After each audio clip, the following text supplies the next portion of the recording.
Okay, so here's our first requirement in ARC section 60A, and that is related to ethical requirements. The accountant should comply with relevant ethical requirements.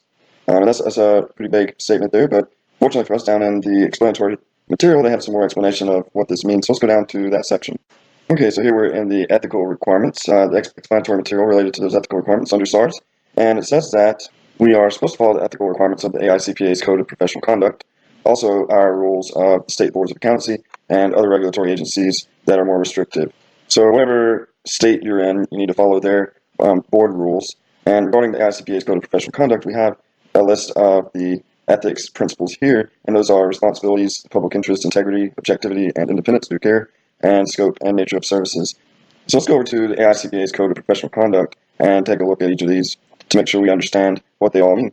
So we have here the AICPA's Code of Professional Conduct. So they first say here that the auditor should have a level of self-discipline above and beyond the requirements of laws and regulations. And this involves an unswerving commitment to honorable behavior to the public, to its clients, and to his colleagues. And this may even be by sacrificing personal advantage. And they've boiled this down into 5 different principles. The first one is responsibilities. The second is the public interest. The third is integrity. The fourth is objectivity and independence. And the fifth is due care.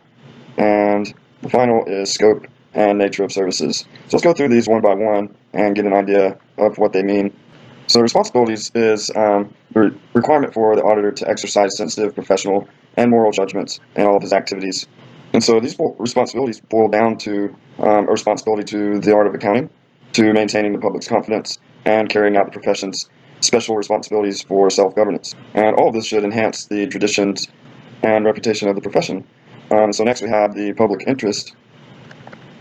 So this states that auditors they have an obligation to act in a way that will serve the public interest, honor the public trust, and demonstrate a commitment to professionalism. So this means that the auditor has a responsibility to the collective well-being of the community of people and institutions that the profession serves. And this might be its clients, credit grantors, governments, employers, investors, the business and financial community, or others who rely on the auditor to be objective and to have integrity.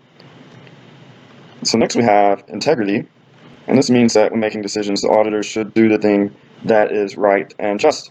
It also means that he should be honest and candid, and that he should not subordinate the public trust for his own personal gain and advantage. And so when making decisions, he should ask himself, am I doing what a person of integrity would do? Have I retained my integrity?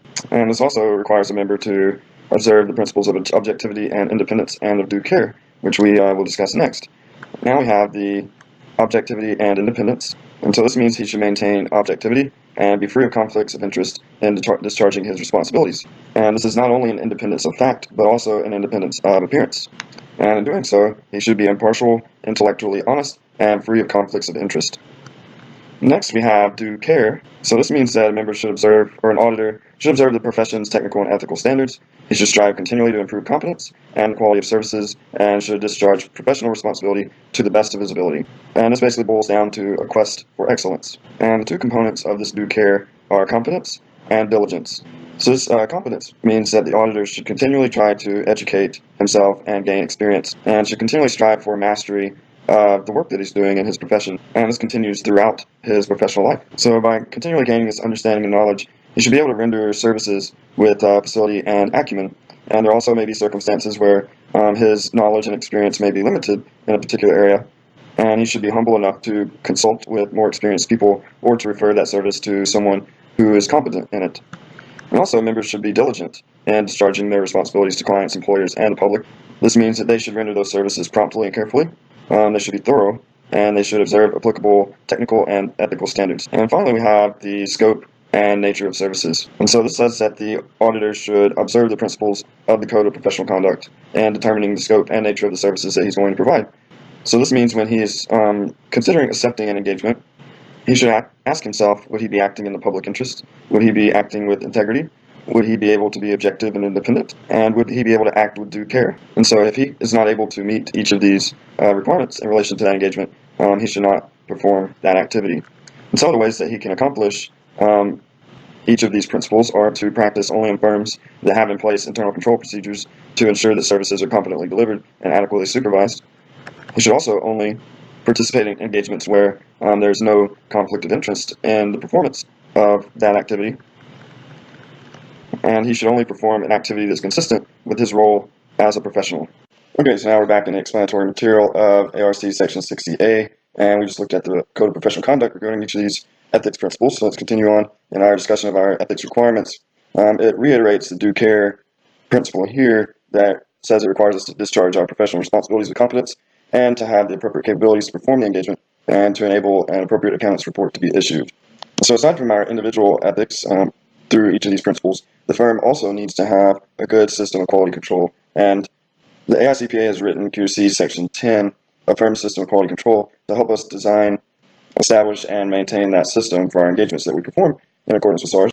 Therefore, hopefully, providing us reasonable assurance that the firm and its personnel comply with relevant ethical requirements, including those pertaining to independence. So this QC Section 10 and systems of quality control at the firm are outside the scope of this video series, but let's just go to the AICPA's QC Section 10 just to take a look at it. And that way, if you're curious later on after these videos, you can go take a look at it.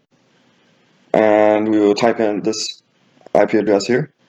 You can pause the video to write it down or whatnot, but we'll come to the screen where we have all the statements on quality control standards, and we see these are issued by the ASB.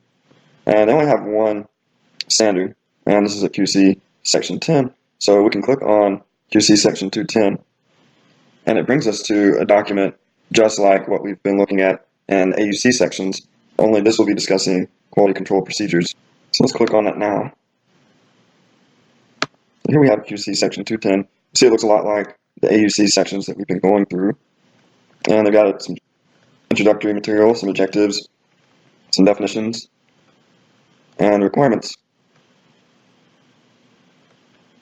See, our objectives are the same as what we saw in the AUC section that we were looking at because they've pulled that directly from here.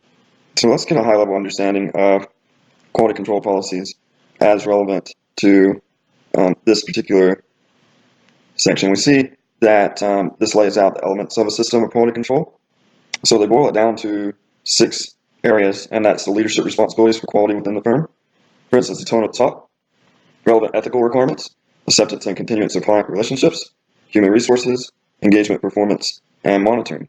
So if we scroll through here, we will see that they discuss each of these topics in detail and give some suggestions on policies that can be implemented at the firm to allow you to meet those different areas and set forth good policies.